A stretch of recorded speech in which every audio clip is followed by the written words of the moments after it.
Au cœur de la mêlée, l'émission référence du rugby sur la radio du rugby, Sud Radio. Ravi d'accueillir toute l'équipe, Cyprien Bétou, Quentin Cabanis, équipe Sud Radio, et puis nos consultants Jean-Baptiste Elissal et Philippe Spanghero. On est parti pour débriefer de ce multiplex de la 22e journée. La victoire bonifiée de Toulon, la victoire in extremis de La Rochelle.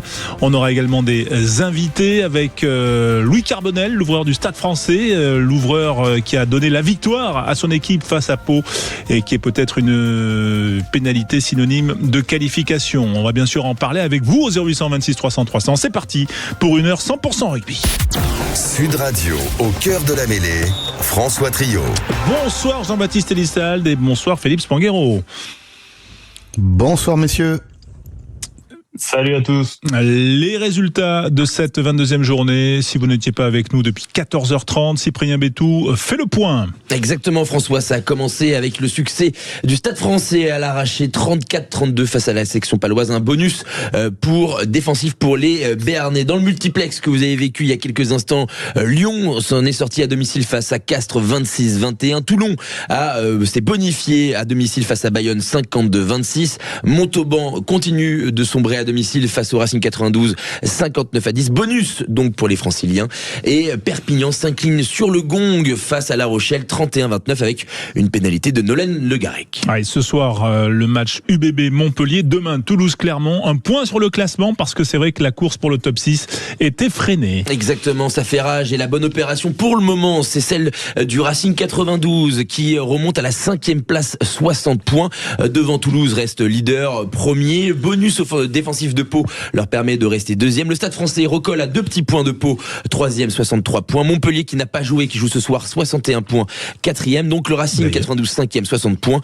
Bordeaux-Bègles est 6e 59 points mais joue ce soir. Et Clermont joue demain soir du côté de Toulouse, 7e 57 points. Toulon recolle également à la course au top 6 avec une victoire bonifiée 55 points, 8e. La Rochelle 54 points, 9e. Castres est 10e 48 points, tout comme le Loup 48 points. Bayonne 12e 45 points. Perpignan reste 13e 24 points et Montauban est dernier avec 7 petits points. Voilà, nous y voyons clair après ces 5 premiers matchs de la 22e journée. Avant, bien sûr, de se lancer dans l'analyse avec Jean-Baptiste Elissal, notre coach, et Philippe Spanghero, eh bien, place au jeu, parce que quand même, on peut gagner des places en nous écoutant, Quentin Cabanis. Eh oui, pour la prochaine journée de Top 14, ce sera le 9 mai, ce sera un samedi à 16h35 et on vous offre vos places pour la rencontre entre Bayonne et l'UBB. C'est Canal+ et Sud Radio qui vous offre vos places. Canal+ et Sud Radio, diffuseur du Top 14 et de la Pro D2. Et pour gagner ces places pour assister donc à Bayonne UBB, c'est facile, vous envoyez dès maintenant Sud par SMS au 72018, SUD par SMS au 72018 pour aller voir Bayonne UBB grâce à Sud Radio et Canal+. Ouais, Jean-Baptiste Elissal, j'imagine que si tu as une victoire à commenter, voilà, ton premier choix, ça va être le succès sur le fil de La Rochelle à Perpignan. Ouais, c'est La Rochelle et sur lui du Stade Français. C'est des Stade Français, moments... on va y revenir à 19h15. Ouais. Louis Carbonel sera avec nous. C'est des moments clés pour La Rochelle qui a eu beaucoup de maîtrise sur ce match-là, dans l'ensemble du match, dans l'occupation, la possession et notamment sur sa conquête. Mais en fait, le réalisme était perpignanais. Je crois que c'est 5,7 points à chaque entrée des Perpignanais dans les 22 mètres adverses, alors que La Rochelle c'est moins de 2 points. Donc c'est ce qui a fait la différence et qui a fait que ce match était serré, mais La Rochelle l'a maîtrisé et il s'offre un 8e de finale, si on peut dire, au Racing Métro à la prochaine journée. Voilà, le Racing prochaine journée. Ensuite, il y aura le Stade Toulousain pour La Rochelle, un déplacement à Montauban et puis la réception en J26 du Stade Français. Philippe Spanghero, sur cette performance de La Rochelle, ils sont quand même pas passés très loin de l'échafaud là, les Maritimes. Ouais, alors il faut retrouver de la confiance du côté de La Rochelle. On l'a dit pendant l'émission, je vous écoutais tout à l'heure, ils ont eu jusqu'à 25 blessés cette saison, des joueurs clés qui ont manqué une bonne partie. Donc pour construire la confiance collective dans ce groupe, c'est pas forcément évident. On sent que ça reprend là. On sent quelque chose qui se reconstruit du côté de La Rochelle. Mais en tous les cas, au fil de l'eau, comme le disait Jean-Baptiste, ils se sont offert un 8e de finale, un vrai test au Racing la semaine dernière qui est dans une très bonne dynamique. Mais il faudra être beaucoup plus pragmatique et tueur dans les temps forts, notamment sur cette dernière occasion de pénal touche. Alors ils se sont laissé une dernière occasion avec cette pénalité pour pour remporter cette victoire. Mais quand on regarde les stats et de façon générale, on a senti La Rochelle maîtriser son sujet.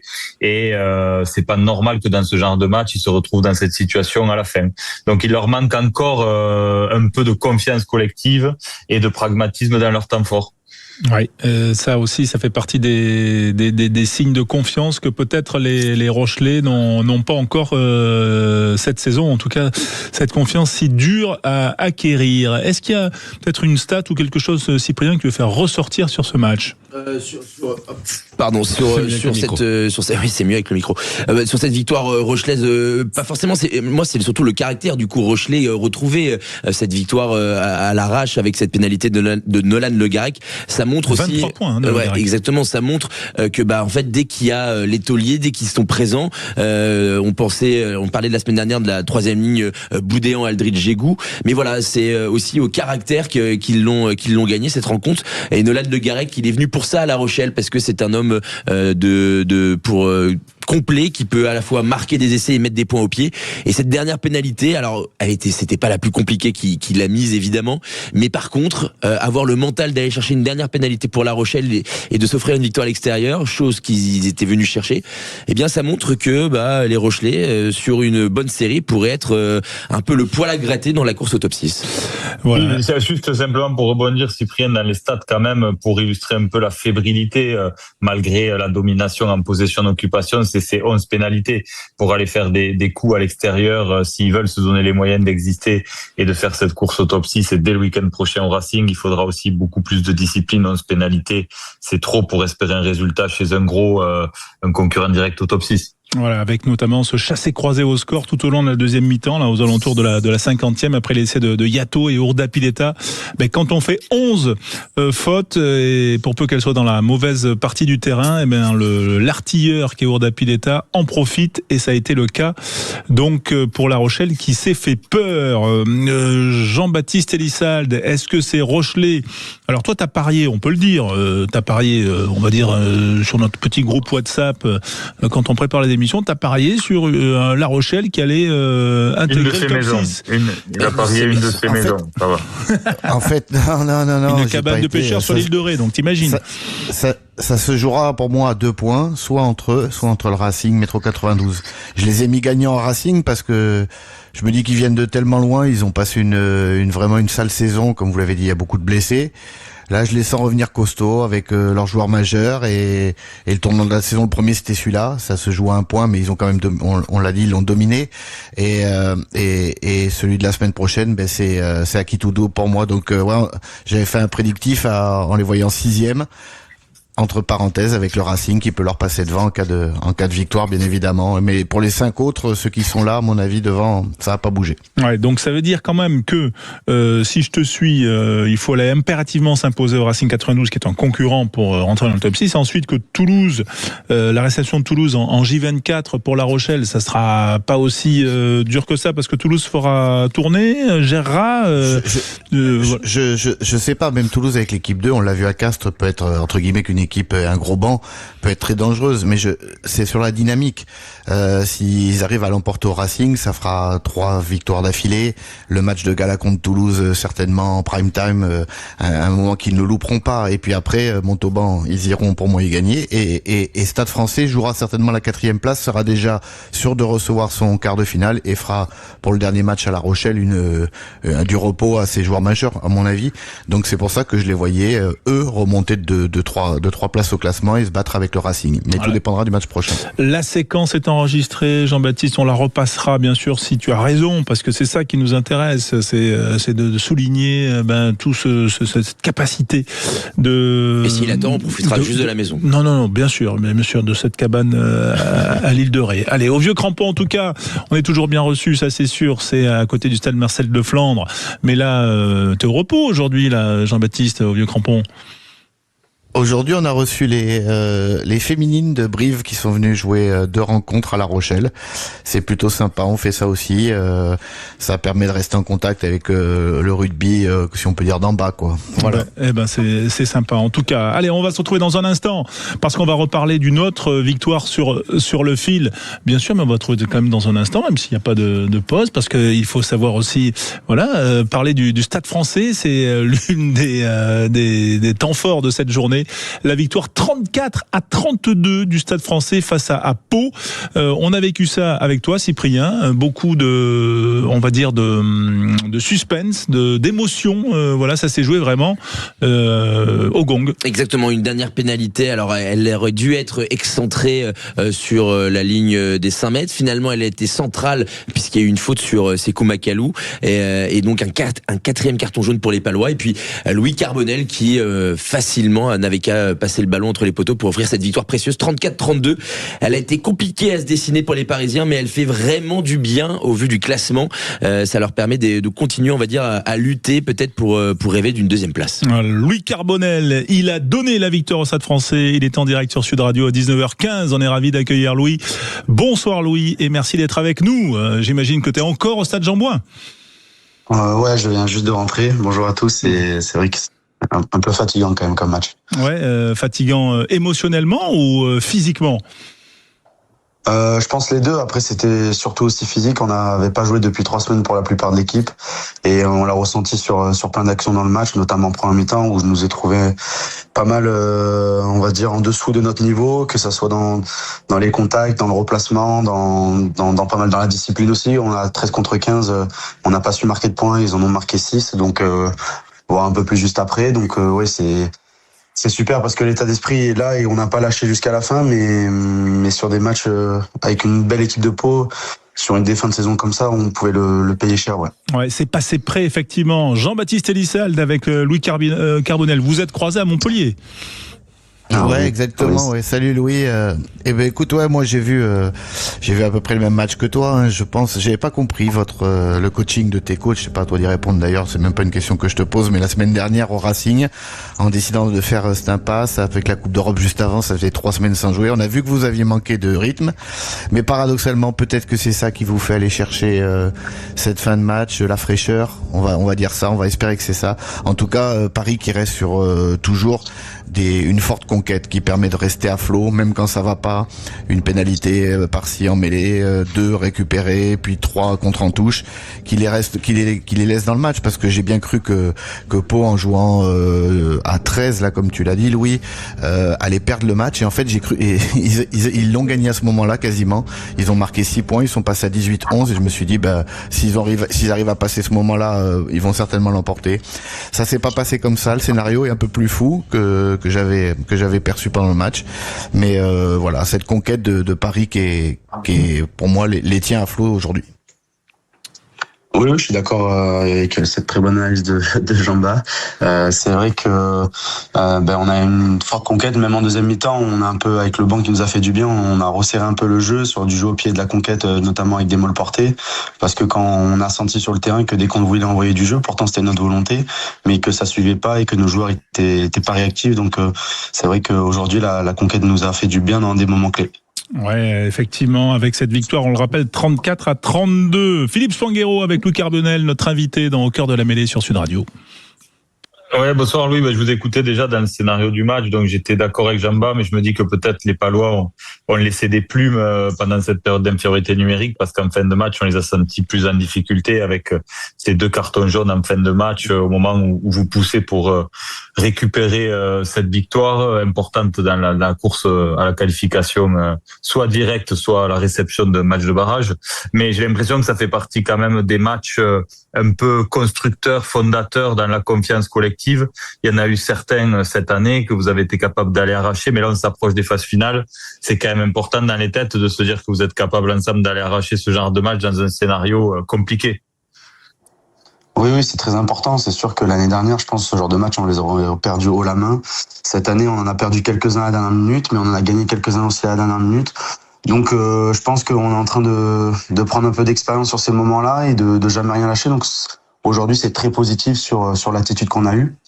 parce que la dernière minute, on remonte notre ballon des 22 et après ensuite on se procure plusieurs pénalités. Donc ça c'est très positif pour si on a des scénarios en fin de saison, je l'espère à coup près, on sera peut-être plus légéré qu'en l'ayant vécu pendant l'année.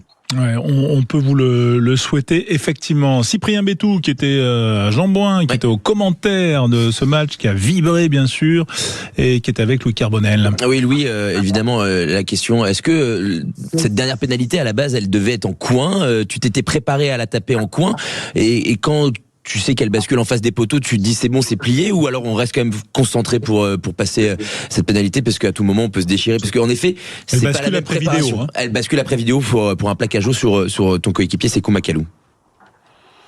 Ouais, déjà oui, on allait la taper même en coin parce que c'est le jeu à moins 2 points de la taper.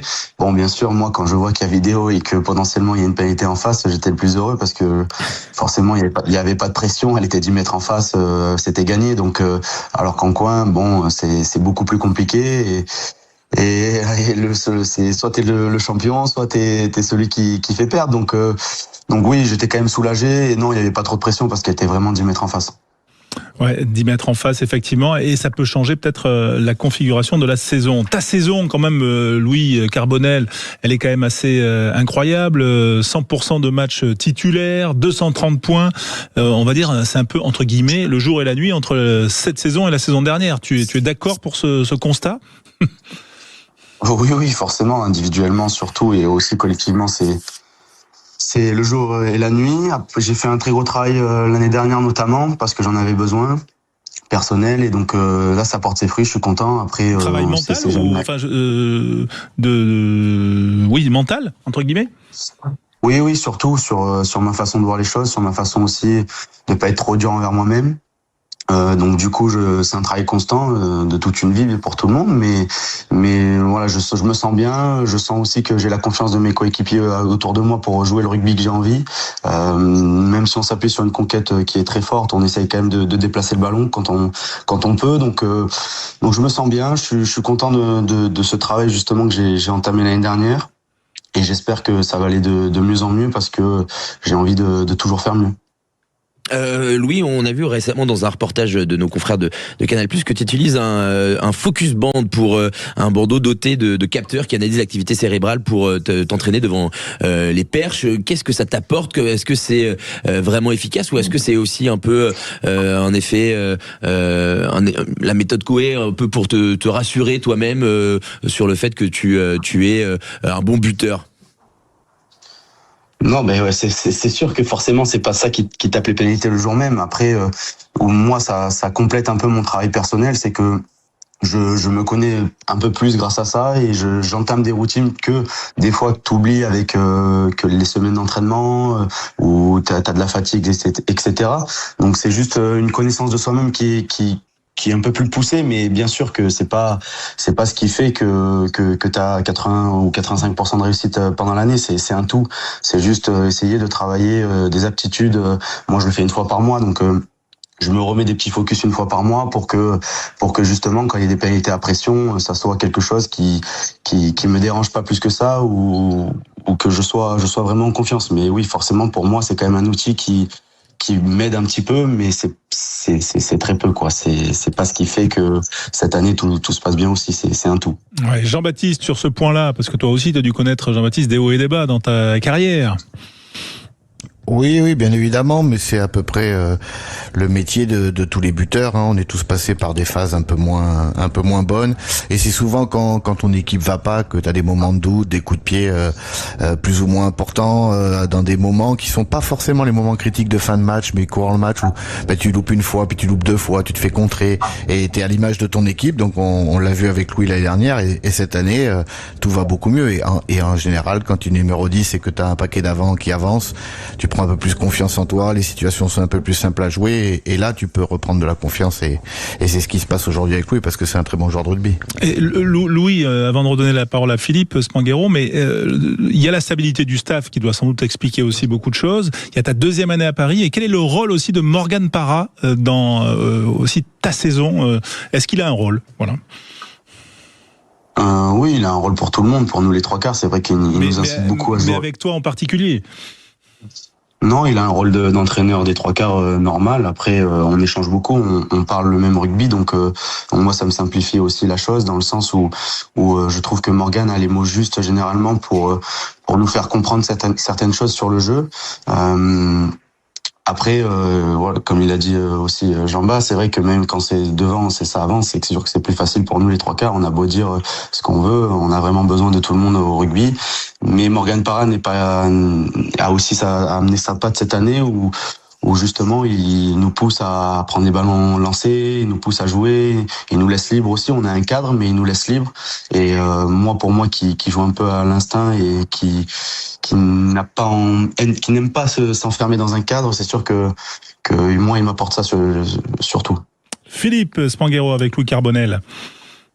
Oui, Louis, je me posais une question par rapport justement à ces hauts, ces bas que tu as connus, avec la façon dont éventuellement ce serpent de mer de ton retour à Toulon plusieurs fois a pu être remis sur la table. Est-ce que toi, t'as réussi à occulter tout ça et tu t'es projeté sur le temps long dans les clubs où tu étais, ou est-ce qu'il y a toujours eu dans un coin de ta tête une petite voix qui te disait que tu n'étais peut-être pas au bon endroit et qui a pu te perturber? C'est une question que je me suis posée. Oui, après moi le but c'est de me stabiliser dans un club pour que je parce que c'est quand tu changes de club tout le temps, notamment en plus quand t'es à la charnière, c'est compliqué. Après j'ai pas pu le faire dans les clubs d'avant parce que il y avait quelques faits, on va dire, divers, mais non, moi j'ai pris ça maintenant comme une force. J'ai vécu des moments plus complexes, plus compliqués, pour maintenant essayer de relativiser, d'être moins dur envers moi-même, d'être moins dur sur ce que je fais et essayer de prendre du plaisir le week-end pour vraiment avoir mon plein potentiel. Et cette année, je trouve que ça ressemble plus à ma personne, à mon rugby. Donc je suis content de le retranscrire sur le terrain. Est-ce que là, Louis Carbonel, avec cette victoire face à Pau, même si elle est in extremis, mais elle est là, on va dire la qualification est assurée selon toi dans le top 6 ce soir, ou quasi assurée? Non, on peut pas dire ça. Dans le rugby, on le voit tous les week-ends où des fois il y a des surprises. Toutes les équipes qui vont à domicile ou qui sont à l'extérieur font des exploits. Après, c'est sûr qu'on a un calendrier peut-être favorable comparé à d'autres équipes. Après, nous, si on fait des matchs un peu comme ça et qu'on met pas l'intensité sur les matchs qui restent, on peut avoir des désillusions. Donc là, aujourd'hui, on était proche parce que si on perdait, on jouait plus la 6e place. Donc non, on peut pas dire ça encore. Il me reste, on dira ça peut-être à l'avant-dernière journée où mathématiquement ça sera plus facile à dire. On est d'accord maintenant, Louis, qu'on vise d'aller directement à Marseille. On essaye de réserver les billets de train, les billets d'avion, les billets d'hôtel pour aller directement à Marseille, où on se dit c'est peut-être un peu compliqué et déjà essayons d'avoir un barrage à domicile. Ben non, c'est pas compliqué, on est à 2 points de Pau. Après, on leur a laissé un point aujourd'hui. Au goal average aussi, on va être derrière eux. Donc il va falloir marquer plus de bonus qu'eux, sachant qu'ils vont recevoir aussi 3 fois. Donc c'est pas impossible, mais on va essayer d'abord de jouer la 3e place, de jouer un barrage à domicile. Et si jamais Pau fait des moins bons résultats que nous, peut-être qu'on sera 2e. Mais pour le moment, on faut vraiment essayer de viser le barrage à domicile et pourquoi pas après ensuite la 2e place, mais ça pour le moment c'est un peu trop tôt. Quentin Cabanis avec Louis. Ouais. Bonsoir. D'ici quelques minutes. Ouais, Louis, quand on voit la bonne saison que tu es en train de faire, est-ce que ça te permet de rêver de nouveau à l'équipe de France? On a vu que Fabien Galtier, par exemple, était dans les tribunes aujourd'hui.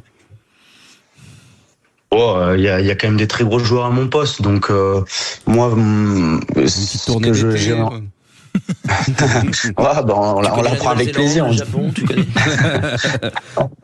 On l'apprend avec plaisir, bien sûr. Après, personnellement, je suis avec les joueurs qui sont à mon poste, je suis pas trop focalisé sur ça. Je suis vraiment focalisé sur ma progression, mon épanouissement sur le terrain. Et je sais que si je joue à mon niveau, comme je sais à quel niveau je peux prétendre, peut-être qu'un jour il y aura des discussions. Mais pour le moment, vraiment, c'est sur ma progression et mon épanouissement, parce que même si je fais une bonne saison cette année, le plus dur c'est d'être constant, et en plus je sais que je peux avoir une plus grosse progression, donc c'est ça qui est bien.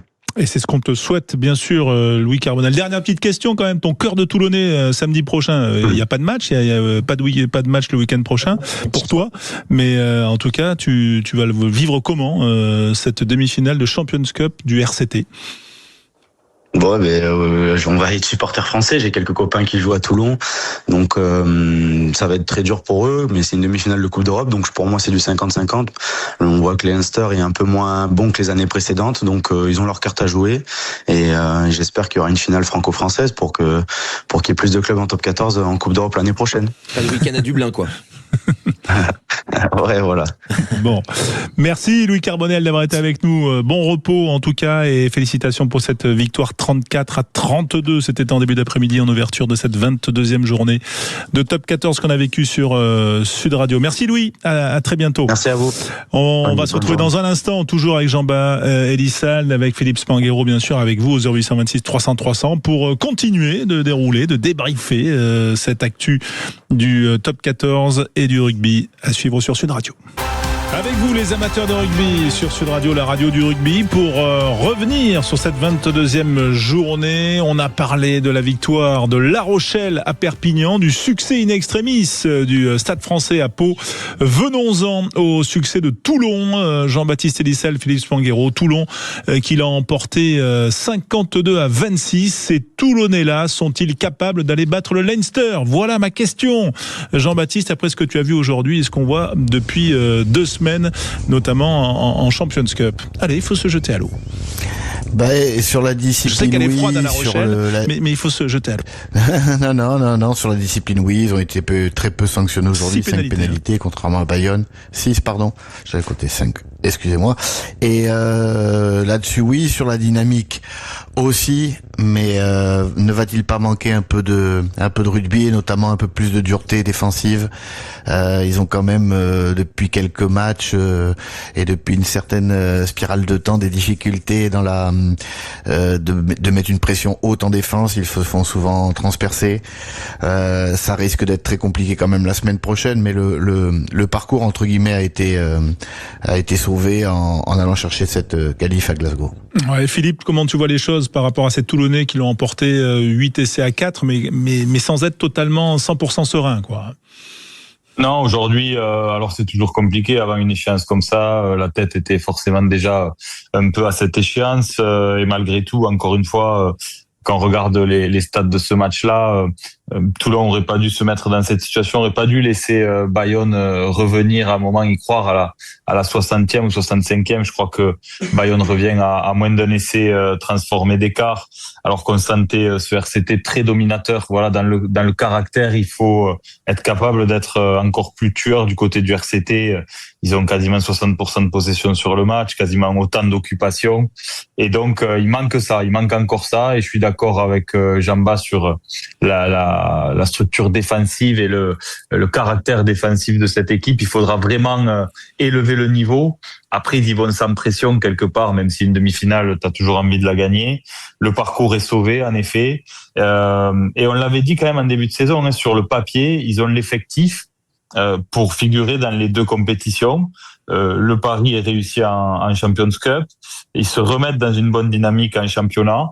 Et puis, la vraie question, c'est le niveau de jeu qu'auront leurs leaders la semaine prochaine, parce que c'est vrai qu'on a vu à Glasgow quand même que les leaders de cette équipe avaient été capables de hausser le niveau pour répondre au présent. Ouais, on a vu cette 3e ligne avec Mercer décalé sur l'aile. Tu le connais bien, ce joueur, toi, Jean-Baptiste, tu l'as vu à Montpellier.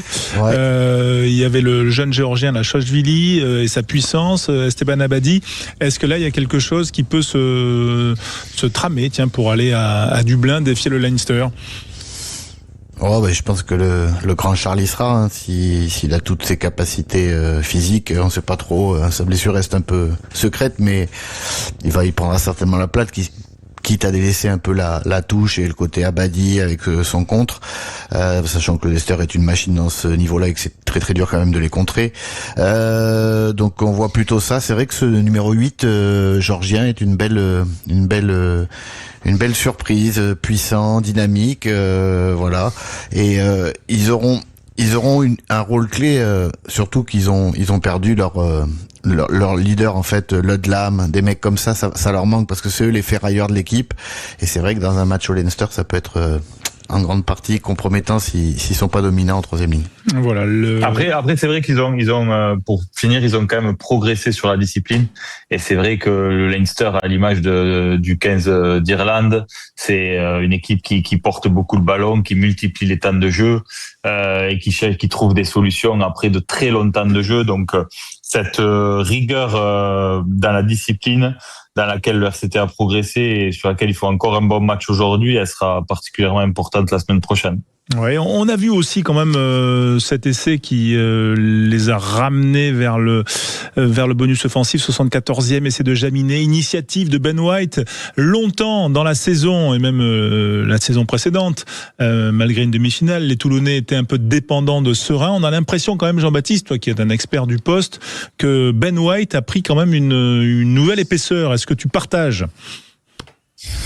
Ouais, il l'a pris par la force des choses, mais c'est quand même l'international titulaire de l'équipe d'Écosse. Enfin, c'est pas n'importe qui. Alors, je pense que ce qui lui a fait du bien aussi, c'est de matcher un peu, et notamment un match à élimination directe la semaine dernière, et d'avoir mené rondement la barque toulonnaise.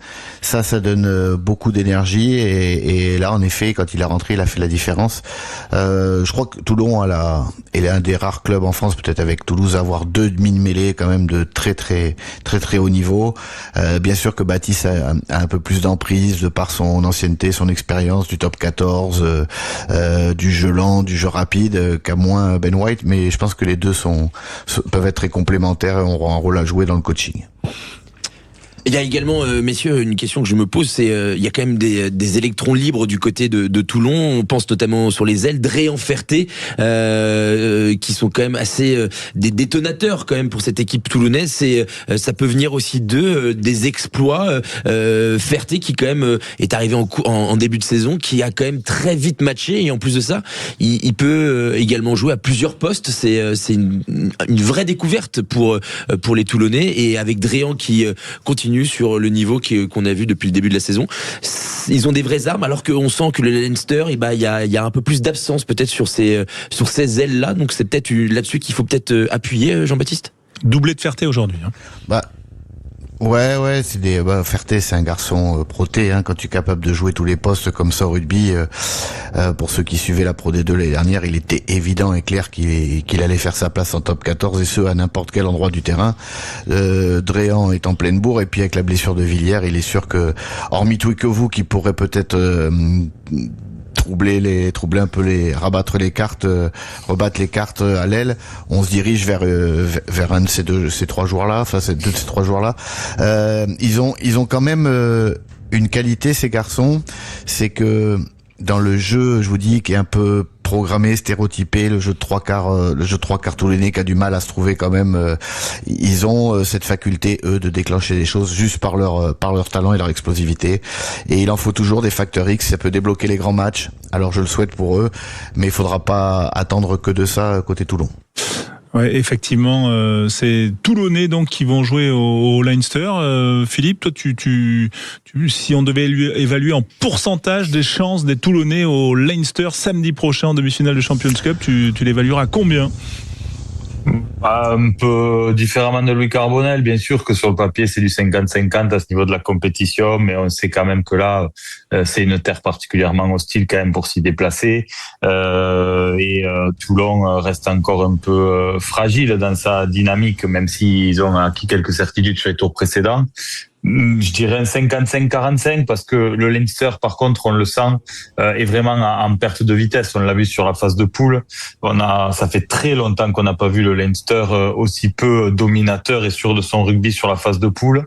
Donc on sent quand même une fin de cycle dans cette province irlandaise, comme on la ressent un peu d'ailleurs dans le 15 d'Irlande. Ils sont en transition, et c'est peut-être l'année pour aller y faire un coup plus que jamais. Et Philippe, d'ailleurs, en quart de finale, le Leinster, alors qui s'est en huitième, pardon, qui a éliminé Édimbourg il y a 2 tours, ils ont encaissé 3 essais sur interception. C'est-à-dire que ici, en effet, Toulon met une bonne pression. Il y a des opportunités d'aller les contre-attaquer. 3 essais sur interception, c'est quand même assez rare dans un même match, surtout à ce niveau-là.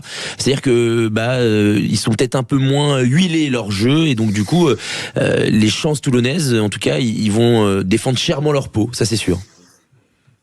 Non, mais c'est clair, on le sent, hein, on sent cette équipe du Leinster plus fébrile, mais je le disais, à l'image quand même du 15 irlandais, il garde cette capacité à rester discipliné et à tenir le ballon sur de très longs temps de jeu.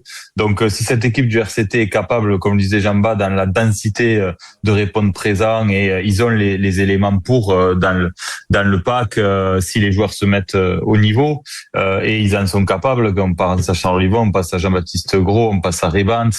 Ils ont quand même de quoi répondre à la densité irlandaise. Et après, ça se jouera sur cette discipline et sur le réalisme dans les zones de marque, ce qu'il a manqué au RCT un peu aujourd'hui. Ouais, tiens, Jean-Baptiste, si tu devais avoir un petit discours là, un peu tactique à Toulon, là, si Pierre Mignoni t'engageait dans cette semaine de préparation de match, tu taxerais le travail sur quoi pour aller battre sur le Leinster. Ma défense, c'est surtout de savoir à quel moment je peux basculer en 14-1, à quelle hauteur dans le terrain. C'est-à-dire, est-ce que c'est les 40 derniers mètres? L'équipe de France l'avait fait face à l'Irlande. Est-ce que c'est les 30 derniers mètres? Mais en tout cas, il faudrait y passer vite, parce que c'est vrai que je les trouve assez friables sur quelques temps de jeu. Alors, paradoxalement, beaucoup moins à Glasgow, mais je trouve que Glasgow a pas utilisé bonne zone de terrain. Donc, ça serait surtout, comme l'a dit Philippe, il va y avoir des séquences à 45, 1 minute 30 de possession en face, avec beaucoup de cellules, beaucoup de leurres, beaucoup de joueurs qui vont jouer dans le dos. Il faudra être très compact des 15 au 15, et pour être bien compact, quand t'as un joueur de plus, c'est plus facile. À quel moment tu vas libérer le fond de terrain? Ça serait ça la question, et ce que je ferai avec Pierre Mignoni. Voilà. Écoute, en tout cas, c'était intéressant à partager. Peut-être que Pierre t'écoutera. Enfin, j'imagine. Ça arrive qu'on s'appelle comme ça. Il a pas besoin de ça. Non, mais ça arrive qu'on s'appelle entre coachs. Non, mais on sait jamais. C'est une question. Je crois qu'ils l'ont fait avec Hugo Mola, il me semble, non, là, avant Glasgow. Oui. Au téléphone pour parler un peu c'est vrai, des problèmes. Mais oui, ça se fait ça se fait par affinité beaucoup, et souvent quand t'arrives ces périodes de Coupe d'Europe où l'équipe est ton collègue en face avec qui t'as un bon feeling à jouer cette équipe quelque temps avant, et en effet tu peux l'appeler, avoir quelques informations sur la façon dont tactiquement les quelques points que t'as peut-être moins perçus et que l'autre a mieux perçu. C'est possible. Après, il y a tellement de temps aussi entre les matchs que les tactiques ont le temps de changer et d'évoluer. Mais je vous dis, je pense que son passage défensif avec une grosse, forte et haute ligne défensive sera important, qu'il t'a délaissé le fond de terrain. Pour moi, ça sera l'une des clés. C'est-à-dire que si Patrice Colazo t'appelle pour savoir quelques informations sur La Rochelle, Jean-Baptiste, tu réponds quoi pour le Racing? Il les connaît par cœur. Patrice aime le costaud, le rude, et La Rochelle aime être costaud et rude aussi. Je pense que ça va taper fort. J'ai vraiment hâte d'être à ce match, parce que pour moi, c'est de ce match-là qui sera le 6e pour moi dans le top 6. Ouais, mais le 6e du top 14. Voilà. Toi, ça veut dire que tu fais une croix sur Clermont. Donc, si je te suis, Jean-Baptiste. Je vous ai dit, j'ai fait les probabilités par rapport Ouais, mais comme ça on l'entendra. Moi j'aime bien, c'est pas contre lui ou pour lui, je le fais vraiment de manière très objective, et je peux me tromper. Vous avez vu aujourd'hui, ça s'est joué à 2 fois 1 point. Mais ces scénarios, faut que le Stade Français, en faisant cette impasse la semaine dernière, le Stade Français, pour moi, ils ont, entre guillemets, les coachs ont dit le top 2. Ça sert à rien d'aller laisser des plumes, vaut mieux recevoir un bon quart de finale en faisant une petite impasse à La Rochelle une semaine avant, on se prépare bien, et la demi on l'aura par un chemin un peu plus long. Ça c'est clair. Pour ce qui est de La Rochelle, je crois, alors peut-être parce que je suis Rochelais, je le vois avec un peu trop de cœur, mais je les vois faire cette série, et malheureusement ça nuira au Racing, et je pense que ça se jouera à 2 points, et le vainqueur de la semaine prochaine, à mon avis, sera 6e. D'accord, on suivra ça bien sûr, et cette fin de saison qui est oui, parce que la semaine prochaine ce sera Champions Cup, et notamment les 2 demi-finales. On a parlé de celle de Toulon, et il y aura également celle de Bordeaux le dimanche. On va aller d'ailleurs à Bordeaux dans quelques instants, retrouver Nicolas Delage qui sera avec nous ce soir. Tiens, on y va tout de suite. On peut. On va aller saluer Nicolas parce que ce soir l'UBB joue gros aussi face à Montpellier avec les résultats du jour. L'UBB n'a pas droit à l'erreur face à Montpellier à une semaine de sa demi-finale. Nicolas, bonsoir. À une semaine de sa demi-finale contre Basse. Ça veut dire quand même que ils sont un peu à flux tendu nos Bordelais là. Tout le monde est à flux tendu, mais Montpellier aussi, parce que si a priori il y aura peut-être pour les deux équipes en cas de succès en demi-finale de Champions Cup pour l'un, de Challenge Cup pour l'autre, 15 matchs d'affilée en 15 semaines. C'est vous dire si là aussi il y aura flux tendu, et donc on attend avec impatience quelques retours de blessures, dont celui important aujourd'hui de Romain Buros qui est titulaire en 15 à l'arrière de l'UBB. Donc oui, voilà, ça c'est un vrai test pour l'effectif de Yannick Bru, mais aussi de Johan Codulot, parce qu'aujourd'hui il doit se passer pour le MHR de Lenny Nouchi, tout de même un international qui se révèle véritablement cette saison. Mais en gros, c'est la grosse équipe. C'est-à-dire que le MHR n'a pas du tout galvaudé ce déplacement, ne fait pas l'impasse. C'est la grosse équipe parce qu'il y a un intérêt pour l'équipe de Montpellier de se jauger face à un candidat au titre. Et en plus, comme c'est serré au niveau du classement, vous en avez parlé déjà depuis la fin du multiplex, bien si les deux équipes sont à égalité en fin de championnat, c'est-à-dire dans 4 journées, il faudra regarder la différence particulière entre les deux équipes. Et pour l'instant, c'est Montpellier qui l'a. Ils ont gagné 28-24 au match aller. Mais si Montpellier prend une grosse défaite ici, aujourd'hui, ce soir, eh bien à égalité de points, l'UBB serait devant Montpellier et donc peut-être la perte d'un potentiel barrage à domicile. Donc voilà vraiment l'enjeu de ce soir. C'est un pré-match de phase finale. Tiens, on va demander l'avis de nos consultants quand même. Philippe Swanguero, toi tu le vois comment? Parce que ça va être... Montpellier, ils sont pas faciles à manœuvrer. On l'a vu l'autre jour à Toulouse quand ils avaient un peu géré ce déplacement. Ils avaient été quand même très très pénibles entre guillemets. Non, ils sont très costauds et même ils ont trouvé des certitudes dans leur profondeur de banc. On l'a vu à Toulouse notamment où ils avaient fait un peu tourner et où malgré tout ils ont montré un très beau visage. Ils sont très sûrs de leur force, notamment en conquête et sur leur structure défensive.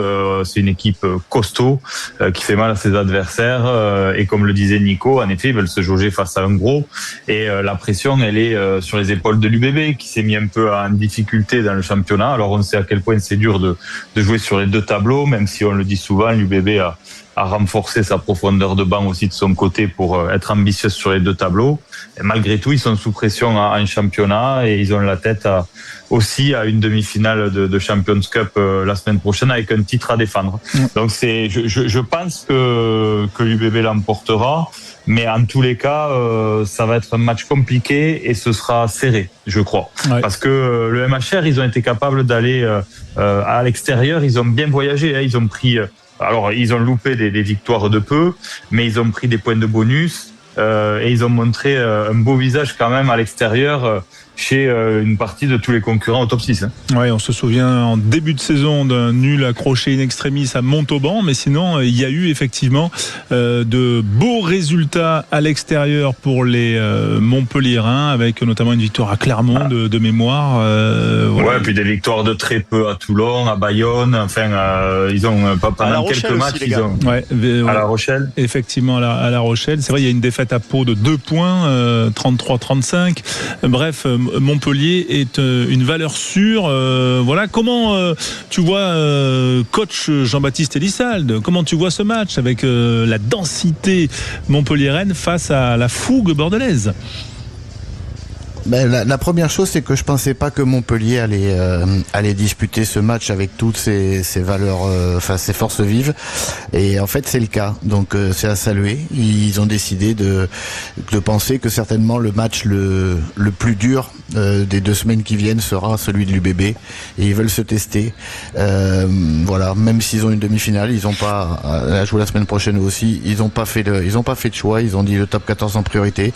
Et je pense que du vainqueur de ce soir se décidera la place de barragiste à domicile.